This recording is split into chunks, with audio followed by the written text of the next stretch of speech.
Lanjutkan lagi yuk. Setiap orang punya caranya deh untuk menaklukkan wanita atau calon istrinya ya. Atau pasangannya gitu ya. Tapi ada satu hal nih, pasti jamaah juga penasaran. Aku penasaran banget. Pengen tahu deh Ustadz Syam.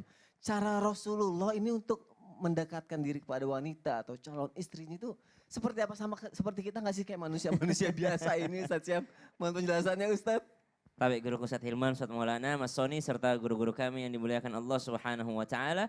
Bismillahirrahmanirrahim. Alhamdulillahirabbil alamin wassalatu wassalamu ala asyrafil anbiya'i wal mursalin sayyidina Muhammadin wa ala alihi wa sahbihi ajma'in. Asbahna wa asbahal mulku lillahi rabbil alamin. Subhanaka la ilma lana illa ma 'allamtana innaka antal alimul hakim. Rabbi shrah li sadri wa yassir li amri wahlul 'uqdatam min lisani yafqahu qawli waj'al li wazira min ahli amin amin amin ya rabbal alamin. Ba'da naqul a'udzu billahi minasy syaithanir rajim.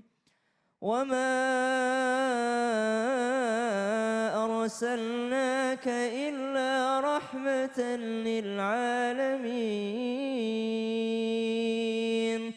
Dan tidaklah diutus baginda Nabi SAW kecuali menjadi rahmat bagi semesta alam. Maka kebaikan Rasulullah dirasakan oleh semua orang. Kalau ditanyakan bagaimana Rasulullah mendekati wanita, tidak pernah Rasulullah mendekati wanita. Dia yang didekati oleh para wanita. Dia yang diinginkan oleh semua wanita untuk menjadi seorang pendampingnya. Maka baginda Nabi SAW tidak pernah sama sekali mendatangi orang bahwa saya menginginkannya. Tidak, subhanallah. Rasulullah diinginkan oleh semua orang. Diinginkan oleh semua orang untuk berdekatan dengannya. Bahkan banyak sekali di antara riwayat-riwayat mengatakan bahwasanya Nabi SAW menawarkan siapa yang ingin berdekatan dengannya di surga. Orang-orang berebut untuk berdekatan dengan baginda Nabi SAW. Di mana ada Rasulullah, di situ orang-orang akan berkumpul ingin berdekatan dengan baginda Nabi SAW. Namun jikalau dilihat bagaimana Rasulullah menikahi para wanita, maka ternyata ya, satu kisah kita ambil daripada Ibunda Sayyidatina Khadijah radhiyallahu anha wa ardhaha, bagaimana Ibunda Khadijah menikah akhirnya dengan Rasulullah SAW dikarenakan kejujuran daripada baginda Nabi SAW. Satu karena kejujurannya. Pada saat itu Rasulullah SAW berangkat ke negeri Syam untuk berdagang ya, berusaha. Kemudian ternyata yang dibawanya adalah barang-barang jualan daripada Ibunda Khadijah. Ketika beliau berjualan dengan kejujurannya, ini menarik hati daripada sang bosnya tadi, Ibunda Khadijah. Kemudian yang kedua, kecerdasannya. Tidak pernah Rasulullah SAW berjualan dalam keadaan rugi. Jadi selalu Rasulullah SAW memutar barang dagangan tersebut sehingga keuntungannya jauh melebihi pedagang-pedagang yang lainnya. Rasulullah misalnya ke satu negara, ke suatu daerah, beliau menjual, menghabiskan, kemudian membeli barang-barang yang tidak ada di daerah selanjutnya. Ketika pindah ke daerah selanjutnya, Rasulullah begitu pun selanjutnya.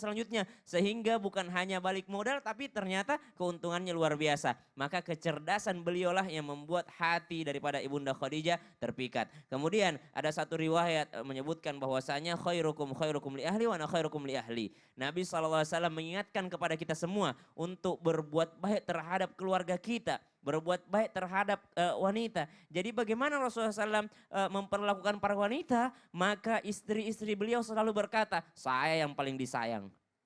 Tidak ada yang merasa, dia yang paling disayang. Kayaknya Ibunda Aisyah ada yang paling disayang. Kayaknya Ibunda Khadijah yang paling disayang. Semua merasa bahwasanya saya yang paling dicintai oleh baginda Nabi SAW. Saking Rasulullah memuliakan istri-istri beliau. Memuliakan manusia. Dan ternyata Islam datang untuk hal tersebut. Dahulu sebelum Al-Quran diturunkan. Sebelum baginda Nabi SAW diutus. Wanita tidak punya hak sama sekali. Hanya menjadi pelampiasan nafsu. Namun ternyata turun Al-Quran memuliakan wanita. Lirrijali nasibun mimma iktasabu walinnisa'i nasibun mimma iktasabn. Laki-laki ada bagiannya, perempuan juga ada bagiannya. Maka begitu adilnya Rasulullah SAW. Satu daripada kejujuran, yang kedua daripada kecerdasannya, yang ketiga daripada keadilannya Rasulullah SAW. Dan yang terakhir tentu saja daripada akhlak mulia daripada baginda Nabi SAW.